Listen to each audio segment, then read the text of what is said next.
കർത്താവായ യേശു ക്രിസ്തുവിന് മഹത്വം ഉണ്ടാകട്ടെ. കർത്താവായ യേശു ക്രിസ്തു വാനമേഘത്തിൽ പ്രത്യക്ഷനാകുന്ന സമയം,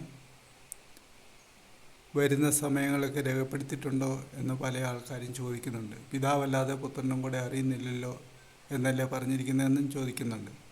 പക്ഷേ കൃത്യസമയം ദൈവം അവിടെ പറഞ്ഞിട്ടുണ്ട്. അരമണിക്കൂറോ കാമണിക്കൂറൊക്കെ വ്യത്യാസം വരുമായിരിക്കും, അല്ലാതെ അവിടെ കൃത്യസമയം തന്നെ കർത്താവ് പറഞ്ഞിട്ടുണ്ട്.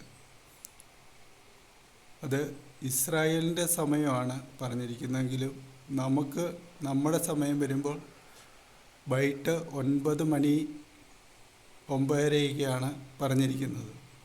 അവിടെ കൃത്യസമയം സക്രിയാവിൻ്റെ പുസ്തകം 14-ാം അധ്യായത്തിൽ കൃത്യമായിട്ടും സമയം പറഞ്ഞിട്ടുണ്ട്.